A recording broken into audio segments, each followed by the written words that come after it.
Welcome to the Fan2Fan Podcast 5-Minute Frights, wherein, give or take 5 minutes, we'll try to share something creepy, kooky, mysterious, spooky, something fun and frightful that you can add to your to-watch queue as we all get ready for Halloween season. My name is Bernie Gonzalez, and on this episode, we have Fan2Fan Podcast All-Stars Allan and Rebecca, and they're sharing one of their horror faves, the 1968 classic, Rosemary's Baby.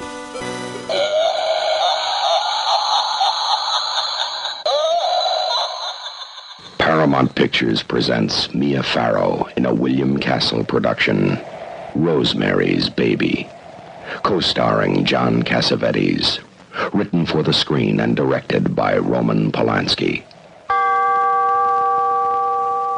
Oh, wow, okay. 1968, absolutely psychologically fucked. So I have to ask, Allan, when's the first time you saw this movie? So the first time I saw Rosemary's Baby was probably, sadly, in like a film class in college, right? Yeah, and you know how like if you take enough film classes in school, you sort of like you get opened up to just a lot of like really amazing movies for the first time. I believe this was in I'm trying to think of which class it was in. We watched like The Snake Pit. It was all the movies were basically about like psychological thrillers. And The Snake Pit, for anybody, it was made in like the 1940s. It was like about the mental health industry and considered a classic horror movie. But yeah, Rosemary's Baby, I picked it up in college and have been running with it ever since. The vamping music, the building dread, the building horror, what's going on with these people next door. I don't know if I've ever seen a movie where every time you watch it, you pick up a little bit more of what you missed the last time, like The Deception by John Cassavetes' character, who I think is just aptly named. He's just a guy, and he gets seduced by the devil, and he double crosses his wife into bearing the devil's baby. So many scenes in this movie that just like and the way that the sound is used, right? It's not a jump out movie. You're not gonna like cover your eyes very much during Rosemary's Baby. What you are gonna do is you're gonna squirm during the movie, and you're going to feel like this sense she's got to pull out of this, right? She's gonna get out of this. She's not gonna be part of this devil's cult in the end. The sick part is that she doesn't pull out of it, and in fact she just sort of goes along with it because what other choice does she have? I know that I showed Rebecca this movie when we first met, and she became obsessed with it as well. And we made it one of our staple top 3 Halloween movies.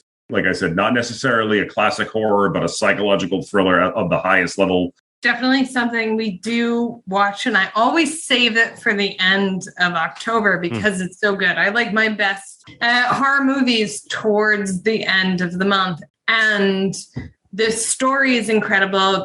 Obviously the commentary on what it was like to be a woman in the 60s, and within the movie, the little touches here and there, the little bits that piece it together, the hints. Again, it's one of those ones that you got to watch more than once, so you notice small moments earlier on that hint to what happened later. And then, of course, the score to this movie creeps into your bones when you watch it. It toes that line between sounding pleasant and being utterly creepy.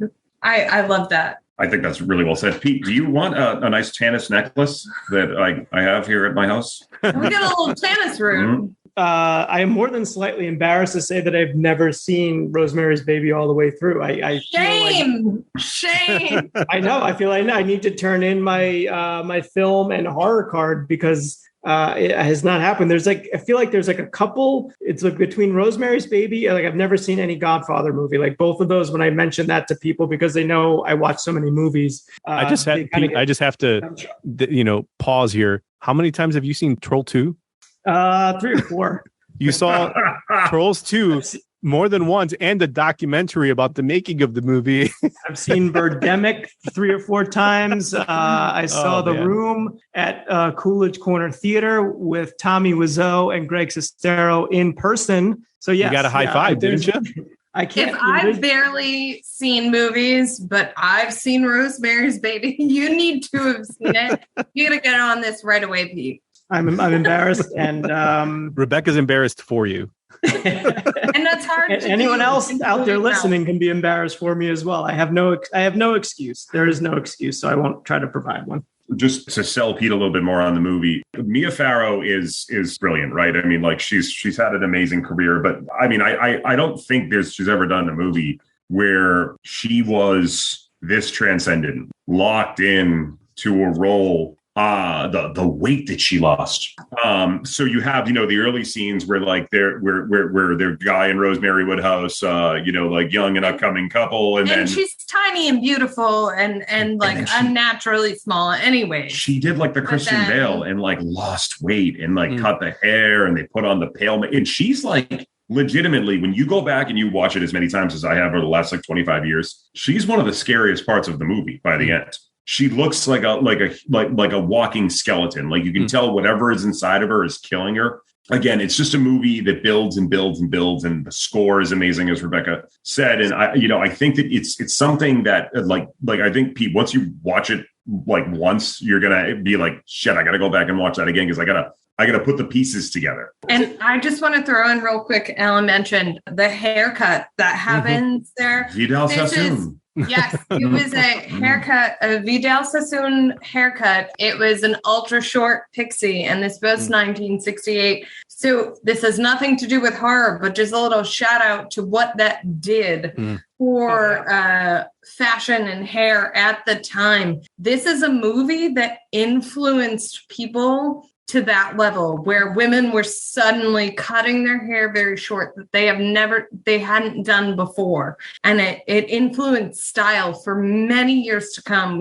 We're still seeing people with that cut and versions of that cut. And that's how influential this movie was. And that's something to say in it of itself, regardless of the genre. So, and I would say, I feel like watching it now, not that I can't say that I'm much wiser than when I was younger. There's not a whole lot of wisdom that's been gained over the years. I'm kind of just like a sieve that way. I feel that I will appreciate this movie much more than if I had watched it when I was younger, because I think when I was younger, what my expectations were for horror movies would be a lot different than what Rosemary's Baby delivers. And so I think I can appreciate it more now, and I can find some of those nuances and things that Rebecca, you and Allan have been talking about, I think will resonate with me way more than they would if I had watched this, when I started watching horror movies when I was in my early teens. So I'll echo that, Pete, because this feels very much, not necessarily that they're the same, but it has that same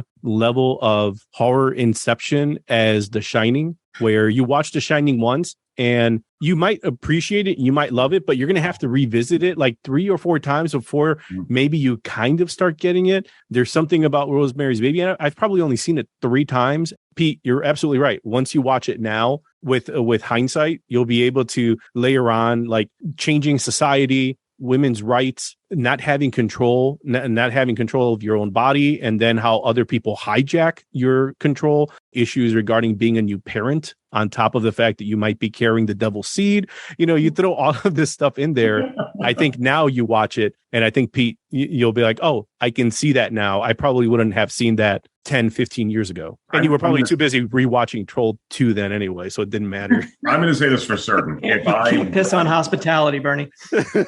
If I watched Rosemary's Baby when I was like 21 or younger, if I had seen it like 18, 16, 12, like when I was watching early horror movies, I would have been like, what the hell is this shit? And I would have turned it off, but it's, I guess when I was listening to Bernie talk about it, it's sophisticated in the way that it's put together, and it's paced well, and it just moves like for such a long movie. Every time I watch it, I'm like, shit, I can't believe it's already over. And I just have to say, like, from the guy who is the master of schlock, have you guys heard of William Castle? Sure. William Castle was kind of like poor man's Hitchcock. Like, he couldn't make The Birds or Psycho, so he made The Tingler that had Shockorama, where he would probably put an electric shocker underneath a seat, which I'm sure now somebody would probably look at and be like, maybe our insurance can't handle that. But his company produced Rosemary's Baby. So just saying. Wow. I will just throw in quickly, you mentioned The Birds. That is the movie that terrifies me the most ever.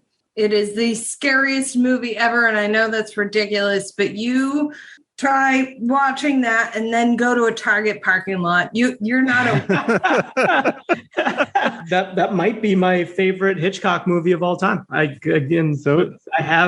That's associated with my youth as well. I watched that all the time when I was younger. I absolutely loved that film. I watched it once. I will never be okay, and I will never watch it again. Can I ask a quick question about the birds? Who had to clean up all of those dead birds? I'm just picturing like a Carol Burnett scene where Hitchcock is just at the end in his suit, sweeping all the bird poop at the end, at the end of the day.